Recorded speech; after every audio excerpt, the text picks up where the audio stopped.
Sophie Cunningham's jersey is going to sell out tonight. The people have been waiting for this. If the refs are not going to do their job, the players are going to have to be the enforcers themselves. This game was chippy from the beginning, and the refs did not do their job. JC Sheldon pokes Caitlin Clark in the eye, and then Caitlin gets chucked to the ground by Marina Mabrey. In the Indiana Fever, girls are just supposed to be like, yeah, no worries, no big deal. No one was ejected for that, but we're just gonna play cool. No, finally someone was like, no, I'm gonna stand on business. An intentional hard foul where she knew she wouldn't hurt JC Sheldon, but she sent a message. It didn't need to get to this point though. It's the referee's fault. Where did they find these referees? Behind the cash register at Sephora? They took nearly 20 minutes to review that play where Caitlin Clark got poked in the eye. And they came back and gave out 3 techs and 1 flagrant to JC Sheldon. If you guys don't remember, in the last game that the Fever played the Sun, JC Sheldon took out Sydney Colson's leg and was part of the reason that Sophie re-injured her ankle. So do I promote violence? No. But did somebody need to stand on business in this situation? Yes.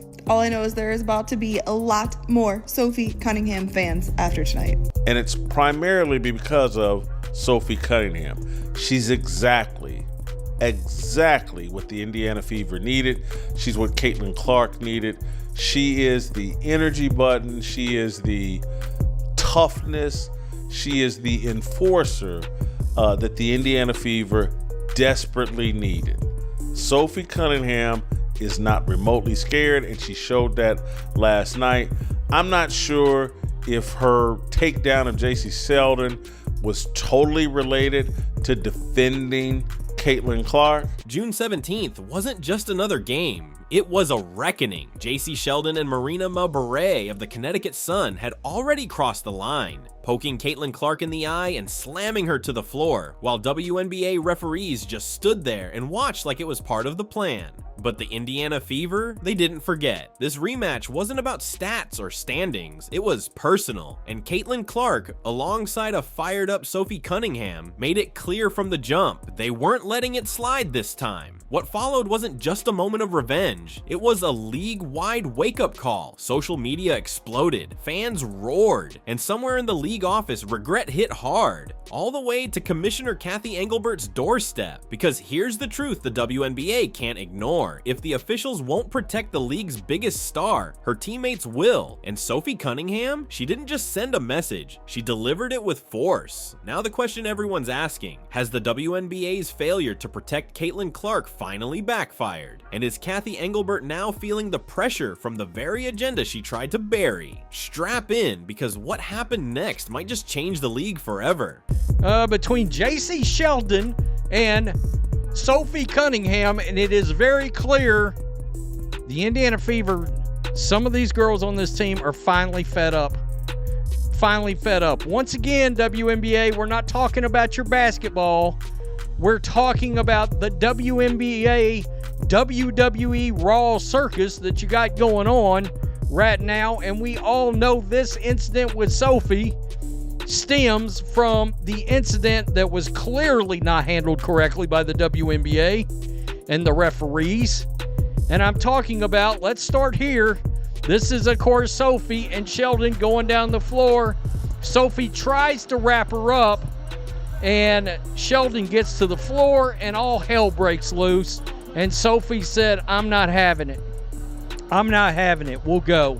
They say revenge is a dish best served cold, but on June 17th, it came blazing hot, right in the faces of the Connecticut Sun. This wasn't just a matchup, this wasn't just a win, this was war, because when you lay a hand on the wrong star, when you literally poke Caitlin Clark in the eye, you don't just provoke one player, you ignite an entire squad ready to strike back. I turned into a brawl fest, a brouhaha, as some would say, for the Fever and the Sun. To set some background, because I do realize some people are unfamiliar with the history between Caitlin Clark and JC Sheldon. JC Sheldon played at Ohio State while Caitlin Clark was at Iowa. So they're both in the Big Ten. Their college careers lined up. They're playing against each other. There were some pretty epic battles between those two teams. Caitlin Clark got the best of Ohio State, as Caitlin Clark got the best out of many. JC Sheldon was usually her primary defender. Caitlin Clark made life really difficult for her at times, but this has been a growing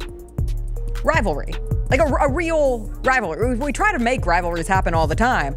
You can actually flesh out one between Caitlin Clark and JC Sheldon. Caitlin Clark goes number 1 to the Fever. JC Sheldon gets drafted number 5. I think the Wings originally took her. She gets traded to the Sun. That's where she is now. We had a game earlier this season where you saw the Connecticut Sun, who are very bad this year, as we have documented on this show, and they do have some spicy players on their roster in JC Sheldon, in Marina Mabrey, who is always on crash out alert. And if you follow her family members on TikTok, it's hysterical. But JC Sheldon in the game earlier this season, there was the injury on Sid Colson. There was the injury on Sophie Cunningham. And so there's already been this layer set of kind of amplification between the Fever and the Sun. May 30th. A date the Indiana Fever won't forget anytime soon. They stepped onto the court against the Connecticut Sun chasing a win, but walked off battered, bruised, and furious. Connecticut rookie JC Sheldon played reckless from the start. First, she collided with Sophie Cunningham, sending her crashing to the hardwood. Then came a nasty twist that left Sydney Colson down in pain. 2 injuries. Same player, no whistle. The officials silent. The Sun victorious. But the Fever, they didn't just leave with a loss. They left with unfinished business. This right here, folks, and I mean, when I tell you social media is setting the WNBA on fire right now, not in a good way, that's the understatement. Once again, we got JC Sheldon right here. She's going to give Caitlin Clark the Dejanay Carrington eye gouge. And then Marina Mabrey's going to come in like some thug off the street and pull a Kennedy Carter on Caitlin Clark. Let's watch this. Clark is trying to create some. I'm going to turn this down. There's the eye gouge, okay? And there's Mabrey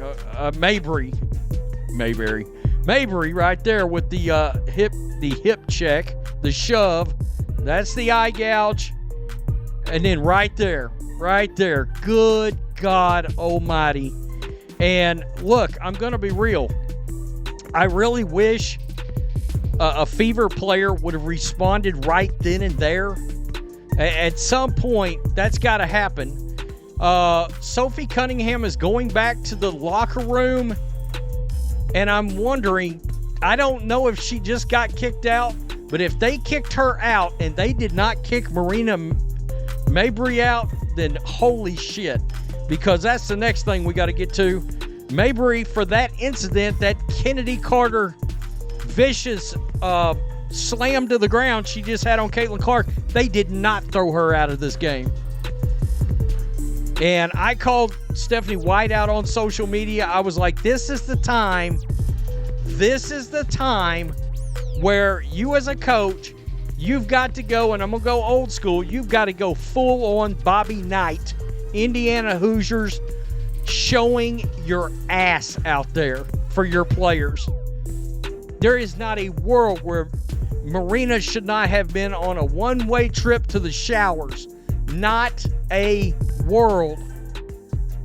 I mean, it's unbelievable. This league is out of control, and not in a good way.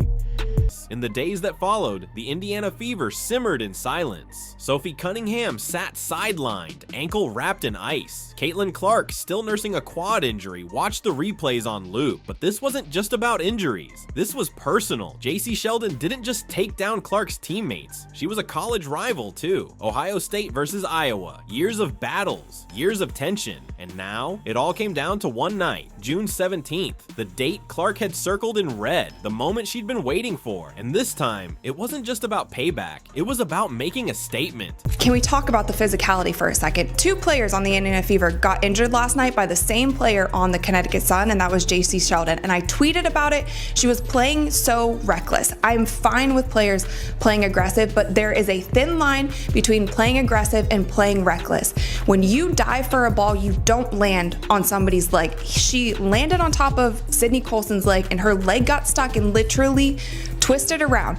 Both injuries, both Sydney Colson and Sophie Cunningham, were contact injuries. They weren't non-contact. They weren't ACLs, they weren't Achilles, they were contact injuries caused by the same player.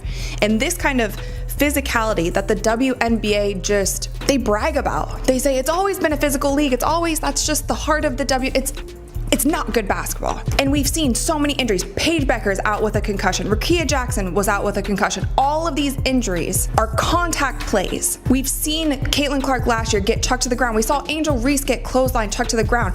The players continue to do it because the refs are allowing them. Why wouldn't you keep doing it if you're a physical player? The rematch tips off, and Caitlin Clark steps onto the court with fire in her eyes. From the opening whistle, it's clear. This game is going to be rough. JC Sheldon sticks to her like glue, bumping her, trailing through every screen, and talking trash at every break in the action. Then comes the third quarter, and everything explodes. Sheldon reaches in, and her finger jabs directly into Clark's eye. Clark grabs her face in pain, recoiling. But this isn't just pain anymore. It's pure rage. The crowd freezes, the arena goes silent in disbelief, and the refs. They hit Clark with a penalty. Not Sheldon, the one who poked her, and not Marina Mabry either, who moments later came crashing into Clark with a body check that looked more like hockey than basketball. Clark's crime? Shoving Sheldon away after getting poked in the face. The result? A technical foul. Nothing more. No justice. No protection. Just silence from the officials and fury from the fans.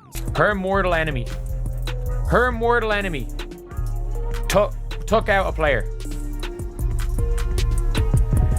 JC Sheldon, Caitlin Clark's mortal enemy. This is a reckless play. This is reckless. It is dangerous. And this angle makes it look even worse. It is dangerous. Like, Sid Colson is between her and the ball. Sid Colson is in fact between JC Sheldon and the ball, and she dives through her knee. It wasn't even called as a foul. But the Fever weren't done yet, and neither was Sophie Cunningham. Final minute. Indiana's up by almost 20. The game is basically over, but JC Sheldon grabs the ball and drives in for a meaningless layup. Cunningham spots her. She doesn't hesitate. She runs beside her, and in that split second, the memories hit. May 30th. The injuries, the silence from the refs, the disrespect, and right then, Sophie makes her decision. She wraps Sheldon up midair and brings her crashing to the floor. No shove, no punch, just a statement. You don't mess with my team. Flagrant 2, automatic ejection. But Sophie walks off proud, head held high, not flinching, not apologizing. Sheldon gets up, stunned. The crowd explodes into chants. Sophie, Sophie, Sophie. Because that wasn't just a foul. Well, I was literally about a minute and a half into recording this reaction earlier with 1 minute left, and all hell broke loose between JC Sheldon and Sophie Cunningham, and it is very clear the Indiana Fever, some of these girls on this team are finally fed up.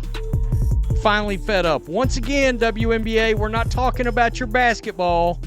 We're talking about the WNBA WWE Raw circus that you got going on right now. And we all know this incident with Sophie stems from the incident that was clearly not handled correctly by the WNBA and the referees. And I'm talking about, let's start here. This is, of course, Sophie and Sheldon going down the floor. Sophie tries to wrap her up, and Sheldon gets to the floor, and all hell breaks loose. And Sophie said, I'm not having it. We'll go. So there's that.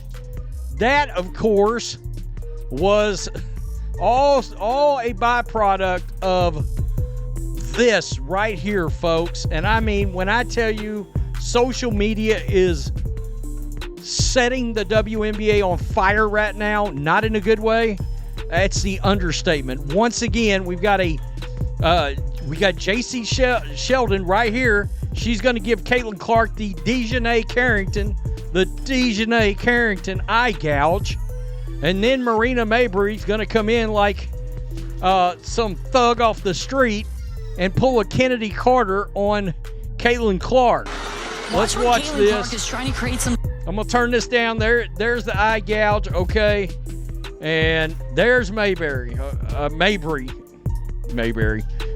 right there with the hip check, the shove. That's the eye gouge. And then right there. Good God Almighty. And look, I'm going to be real. I really wish a Fever player would have responded right then and there. At some point, that's got to happen. The final score, 88-71. Caitlin Clark dropped 20 points and dished out 6 assists. Natasha Howard notched her 50th career double-double. Kelsey Mitchell added 17 more. But numbers alone don't tell the story, because this wasn't just a win, it was a statement. The Fever didn't just defend the home court, they took back their pride, and they made it loud and clear to the entire WNBA. If you come for one of us, you come for all of us. Marina Mabrey, no punishment for slamming Clark to the ground. JC Sheldon, a mere technical for poking a star in the eye. Refs shrugged it off like it was routine. But Sophie Cunningham, she didn't wait for whistles. She stood 10 toes down, she protected her teammate, and in doing so, she gave fans one of the most unforgettable moments the WNBA has ever seen. Now, on July 1st, the Fever head into the Commissioner's Cup final, not just as contenders, but as warriors. So if you ride with Caitlin Clark, if you believe in loyalty over politics, if you cheer when underdogs rise together, drop a CC and Spicy Sophie in the comments. Hit that like, smash subscribe, and never miss the moment where revenge becomes legacy.